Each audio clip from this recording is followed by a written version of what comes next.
Hello, my name is Tiffany Beeson, and I am a National Center for Safe Supportive Schools faculty, and I serve as Director of Cultural Responsiveness, Anti-Racism, and Equity, or CARE. And today, myself and my colleague, Tali Raviv, will be talking about what we can do in schools to support BIPOC, newcomer, and LGBTQ plus youth at tiers 2 and 3, so those early intervention and treatment services tiers.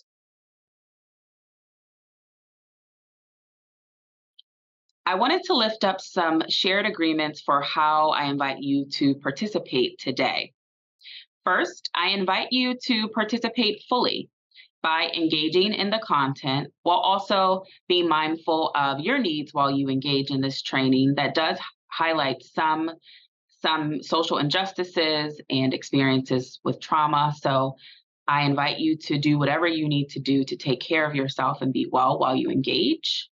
And also, I invite you in this moment to take a minute to minimize distractions to support you in participating fully.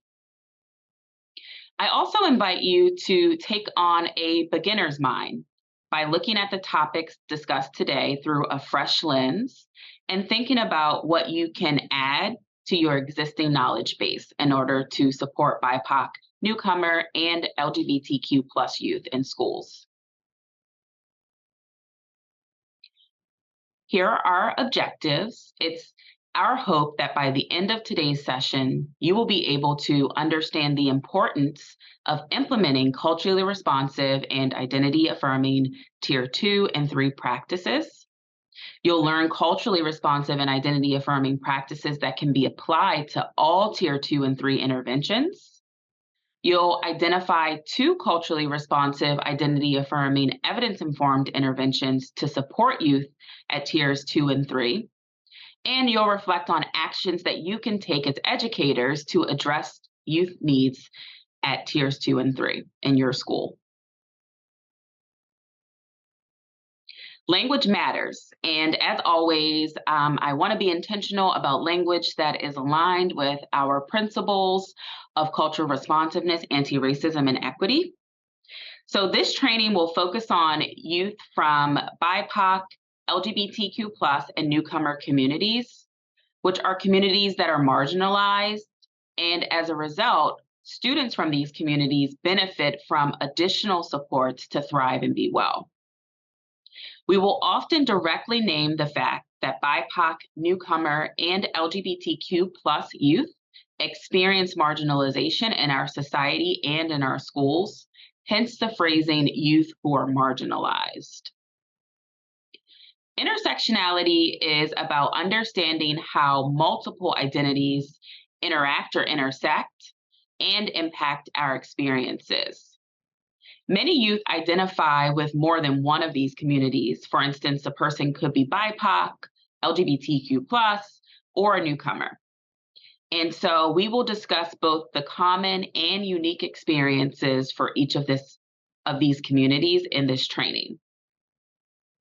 The last point about language is that in safe supportive schools, we adopt a framework that is both trauma-informed and healing-centered, such that we assign pathology to social injustices and oppressive systems that perpetuate injustices, and not assign pathologies to communities.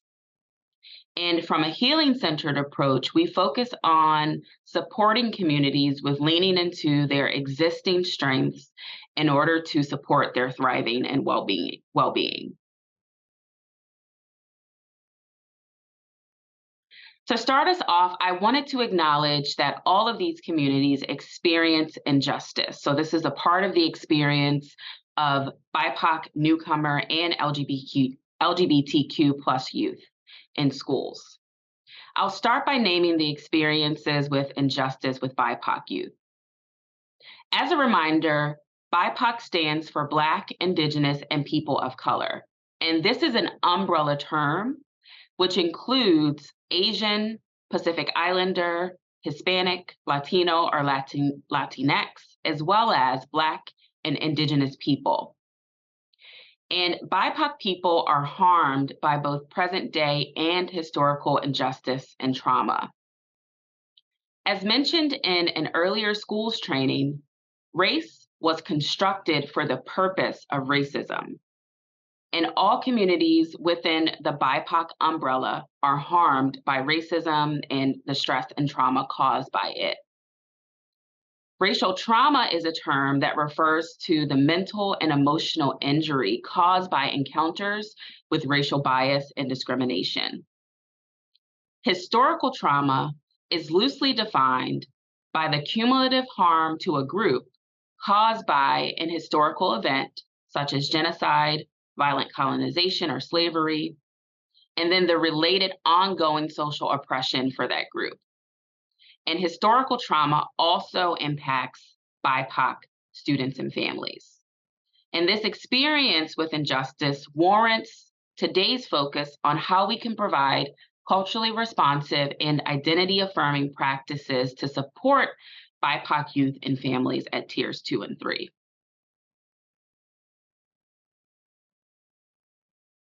LGBTQ plus youth also often experience environmental and social stressors that are related to their LGBTQ plus identity.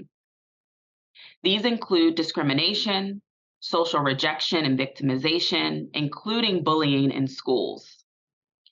LGBTQ plus youth may also experience non-affirmation of their gender identity, lacking acceptance of their gender identity, such as feeling or being unsafe using public restrooms, lack of access to documentation that's consistent with their gender identity, and not being referred by their chosen name and pronouns. These environmental and social stressors increase the internal distress and stress for LGBTQ plus youth. And these negative experiences can lead LGBTQ plus youth to experience hypervigilance or being on the lookout for potential threats to their safety. Some LGBTQ plus youth may cope by hiding their sexual orientation or their gender identity. And it's also quite common for LGBTQ plus youth to be challenged with internalized negative societal messages about their identity. In school, LGBTQ plus youth experience increased risk for absenteeism due to feeling uncomfortable and being unsafe. Fortunately, the practices that we will describe today that are culturally responsive and identity affirming will help us with fostering school environments that are both safe and supportive of LGBTQ plus youth and help improve academic, social, and emotional outcomes for this community. As we mentioned in an earlier schools training, newcomer is an umbrella term that includes all individuals who have immigrated or migrated to the US. Newcomers come from various backgrounds, cultures, and nationalities, and newcomers in general, as well as those with multiple minoritized identities, such as newcomers who are also BIPOC, are harmed by xenophobic environments that are not affirming of their identity. Newcomers who are English language learners also encounter language and communication barriers that can limit their abilities to thrive and navigate US systems, including our school system. Many refugee, asylee, and unaccompanied minors often have experiences with historical trauma and re-traumatization in their process of migrating and adjusting to the US and its systems. The culturally responsive and identity affirming practices that we'll describe in this training can help foster school environments and tier 2 and 3 supports that increase safety, support, and thriving for newcomer youth and families. At this point of the training, I wanted to highlight that despite the impact of injustices, trauma, and adversity, BIPOC, LGBTQ+, and newcomer communities have existing identity and culturally based strengths and assets that can be leveraged to promote their well-being and thriving. And today we'll be talking about practices that we can engage in schools to support these communities with thriving. And before we get into those practices, I wanted to acknowledge that BIPOC, newcomer, and LGBTQ plus youth with mental health needs experience several barriers to accessing mental health services in general, as well as barriers to accessing supports that are responsive to their cultures and affirming of their identity. Lack of access to mental health services occurs in schools, often due to schools being under resourced to meet the needs of youth who are marginalized. For instance, some schools lack providers who speak the first language of their newcomer communities. Additionally, the mental health field has been challenged by many interventions being largely developed for and by middle class white people and may not be responsive to the cultures of BIPOC and newcomer families. Additionally, youth and families from these communities may experience justifiable mistrust in our health and mental health systems due to histories of non-affirming and unjust practices, such as the homophobic and transphobic practice of conversion therapy that's caused harm to generations of LGBTQ plus people. So it's important for educators to understand that these barriers exist and think about the different challenges that these communities experience in accessing supports and how we can be better about connecting our BIPOC, newcomer, and LGBTQ plus youth to necessary supports in schools. Culturally responsive and identity affirming services include practices that honor and integrate youth and families' diverse values, beliefs, strengths, needs, and expectations into mental health services. Identity affirming actions by educators help students develop positive feelings about their identity, such as their racial identity or their transgender identity.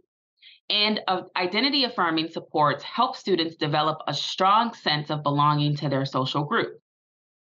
There are several benefits of implementing Tier 2 and 3 interventions that are culturally responsive and identity affirming. First, people respond better to practices that are aligned with their own cultural values and norms. Second, culturally responsive and identity affirming practices are inherently strengths based because they focus on supporting youth and families with using their already existing cultural strengths to foster positive mental health and well-being. This strengths-based approach is a helpful way to engage all people, and especially those from communities that are marginalized and overly pathologized, such as BIPOC, newcomer, and LGBTQ plus youth and families. And research supports the use of culturally responsive and identity affirming practices. Studies have found that mental health services that are culturally responsive and affirming of identity increase treatment engagement, adherence, and positive mental health outcomes for these communities. Now let's dive into 9 culturally responsive and identity affirming practices that school mental health clinicians and educators can integrate into their existing Tier 2 and Tier 3 services. Fostering cultural humility is positioned first in this list of 9 practices because it's a bit of a prerequisite practice to effectively fostering safe and supportive schools for BIPOC, newcomer, and LGBTQ plus youth. As a reminder, cultural humility involves learning about and being open and humble when engaging with individuals from cultural backgrounds that are different from our own, engaging in a lifelong process of addressing our biases and supporting equitable systems. There are several strategies that people use to do the work of fostering cultural humility and managing our biases, including through individual readings and reflections, consulting with peers and supervisors, engaging in independent study related to fostering equity and inclusion, and engaging in trainings and experiential exercises such as those offered through this learning collaborative. You may recall this image from the earlier schools training on trauma and adversity. When people think of trauma, they often focus on specific examples of adverse or traumatic experiences, like those you see at the top of this image. However, trauma can be more than these specific incidents or experiences. In the case of social injustice, people from communities that are marginalized experience a society and systems that have historically resulted in multiple forms of dehumanization that are traumatizing. So it's important to incorporate historical trauma into our definition of trauma. Historical trauma is loosely defined as the cumulative harm done to a group by a historical event, such as a genocide or a violent colonization or the legacy of slavery, and then related ongoing oppression. For example, trauma due to racism or xenophobia can continue to affect our students today. There are a few interventions that are described at the end of this training that focus on helping youth heal from historical and racial trauma. While we want to consider how historical trauma and systemic oppression is harmful to BIPOC, newcomer, and LGBTQ+ communities, each of these communities also has inherent strengths and assets that we want to acknowledge by using a strengths-based approach.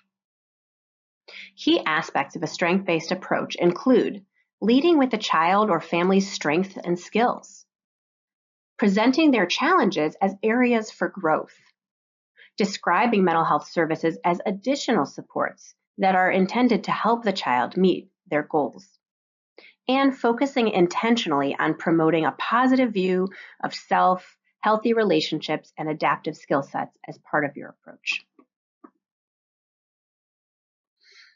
So we promote strengths more generally, but also acknowledge and promote specific cultural identity and pride for BIPOC, newcomer, and LGBTQ+ youth too. Many families of color prepare their children for racism and other forms of oppression by teaching youth about these issues and various ways to resist injustice. Some of the more common strategies include seeking out safe spaces and support from group members or allies, demonstrating group pride through participation in cultural celebrations, and acknowledging and celebrating community strengths, displaying symbols of cultural or identity-based pride, and using advocacy skills to speak out against injustice. In the work we do in schools, we can help support youth with fostering these skills by making space in classrooms to support students with using these skills at school. What could this look like in your school or practice? For example, offering safe space groups or circles in the classroom, posting LGBTQ+ pride symbols in the school building, classrooms, and offices, posting images or posters that reflect diverse cultures and role models or exemplars from communities of color, teaching students how to use assertive communication skills to foster social justice.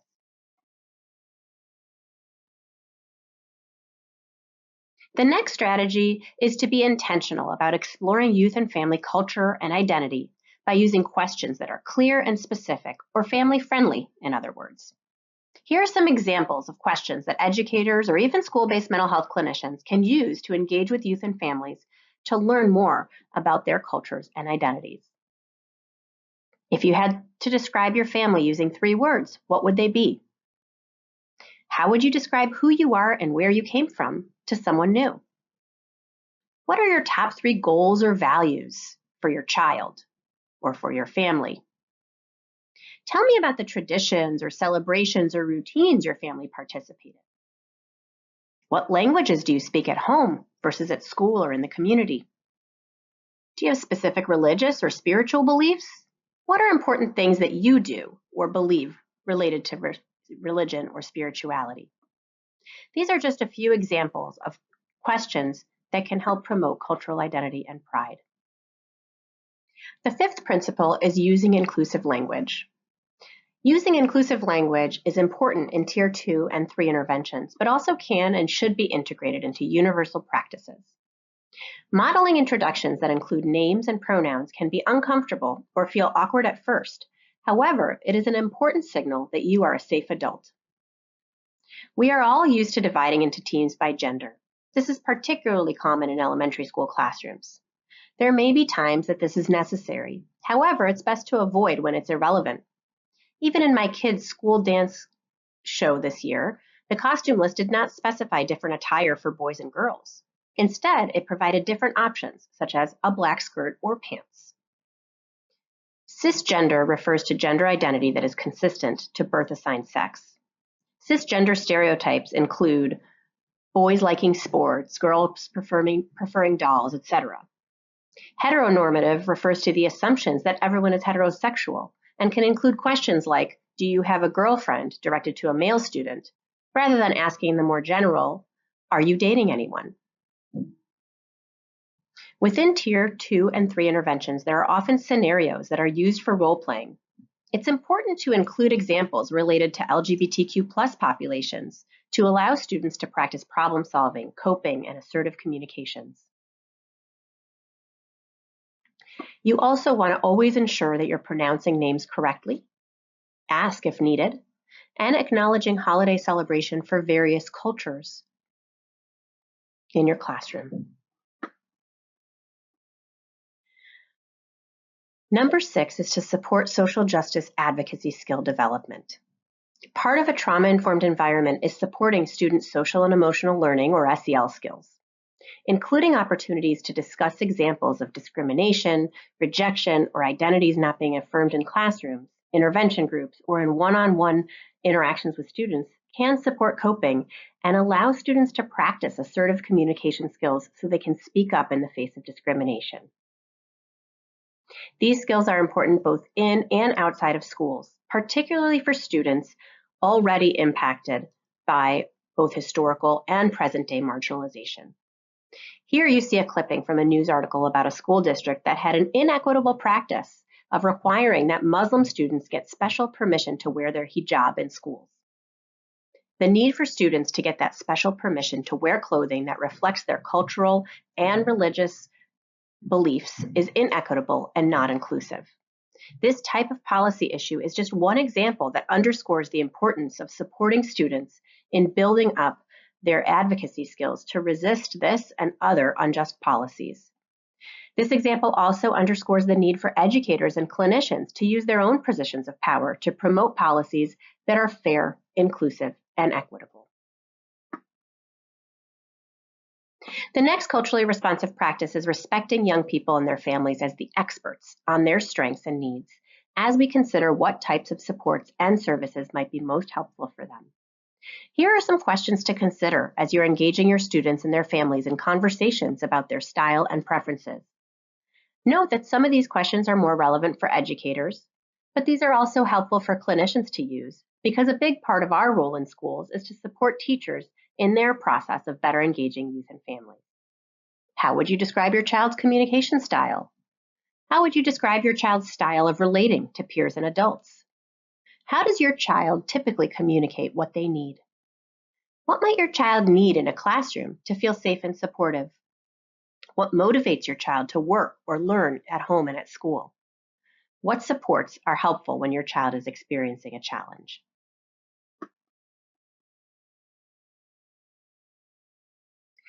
Individuals from groups that are marginalized experience significant barriers to accessing mental health services. For example, some BIPOC and LGBTQ+ people lack trust in the mental health care system due to the history of heterosexist, transphobic, and racist practices in mental health care. Undocumented newcomers may have concerns about their documentation status being disclosed to law enforcement by engaging in services or asking for help. Here are some specific tips to support families with overcoming barriers to accessing treatment. First, validate student and family feelings, including concerns about stigma and/or being treated unethically by providers. Second, inform families that quality mental health support and services can be helpful. Third, acknowledge the history of unethical practices in mental health care. Inform families that harmful practices are banned among professional academies and agencies. Also, many therapists have specialized training in providing affirming care to people across diverse identities and cultures. Remind youth and families that they have the power of choosing providers that they can trust. Fourth, encourage families to openly express their needs and cultural values to providers and to ask providers questions about their training to ensure the therapist is a good fit for them. Also, refer families to providers that are known to the school community. And finally, follow up with families after making a referral. If the family experienced significant challenges, problem solve with them, and that might involve referring families to another provider. Before talking about Tier 2 and Tier 3 interventions for marginalized youth, it's important to frame the issue of who is referred and received for services and what type of services students are referred to or receive. When large numbers of BIPOC, newcomer, or LGBTQ+ youth are in need of Tier 2 and 3 interventions, the school community should be reflecting on whether the environment itself is stressful or traumatizing for these students. While support to students in distress via Tier 2 and Tier 3 interventions is important, it does run the risk of pathologizing normal and adaptive responses to environments that are causing harm, both inside and outside of the school. The work cannot be done by implementing Tier 2 and Tier 3 interventions alone. Work may need to focus on the universal culture and climate and on dismantling oppressive systems. Research shows that Black and Latinx students are disproportionately issued harsh punishments for subjective or minor offenses. Similarly, behavior from Black girls is more likely to be coded as defiant or insubordinate. These biases may influence the type of referrals or supports that are or are not made for certain students and contribute to the school-to-prison pipeline. Sometimes referral to mental health services or disciplinarians are made when really educational, social service, housing, or positive youth development supports like mentoring or an affinity group might be more appropriate and helpful. I'm now going to provide a few examples of culturally responsive Tier 2 and 3 interventions. Districts that are part of NCS 3 have already had the opportunity to have some clinicians trained in CBITS and STRONG. STRONG is an evidence-informed school-based intervention for immigrant and refugee youth from kindergarten through 12th grade. STRONG aims to build resilience and address psychological distress associated with the newcomer experience from a culturally contextualized lens. STRONG is typically delivered by school mental health clinicians and sometimes by English language teachers, and is comprised of 10 group sessions, 1 individual student session, and teacher and parent education sessions. CBITS also has an additional racial trauma module designed to be implemented alongside CBITS. It focuses on racial trauma awareness and on coping and assertiveness skills. An example of a Tier 2 intervention designed specifically for Black youth is Celebrating the Strengths of Black Youth. This is a 10-session group curriculum designed for African American youth and their families. It focuses on Black history from slavery to today's society and emphasizes the importance of academic achievement, teaches techniques for managing emotions and behavior, helps build skills to address racism and discrimination, instills respect for others and their difference, and it has been shown to boost self-esteem and confidence and help children and their families build skills to address challenges related to racism and discrimination. Additionally, the Cultivating Awareness and Resilience Through Empowerment, also called the CARE Package for Racial Healing, is free for download. It includes many relevant examples and concepts that can be integrated into existing interventions and used individually or in groups. It also includes many resources and links for families.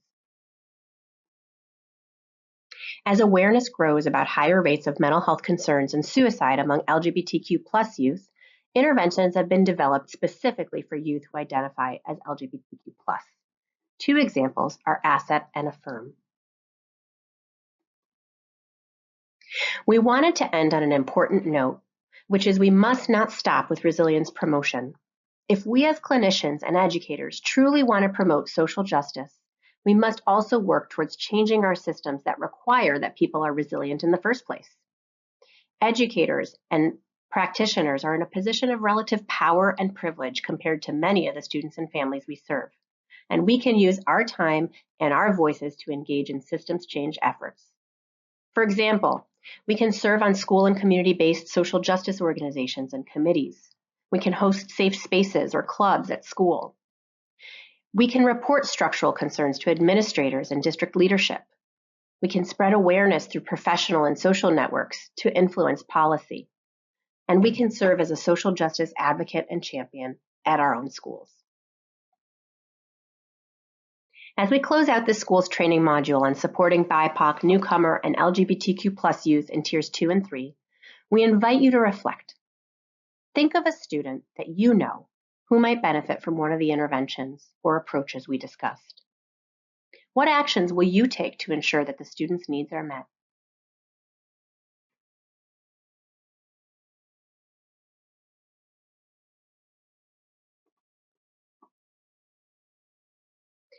Please consider checking out the resources that we named today, as well as the resources for further learning on these next few slides to help you think through how you will support the students with culturally responsive and identity-affirming practices in school. Thank you for joining us for this training module. Please do stay connected to us by visiting our website and our Twitter. And thank you for all you do.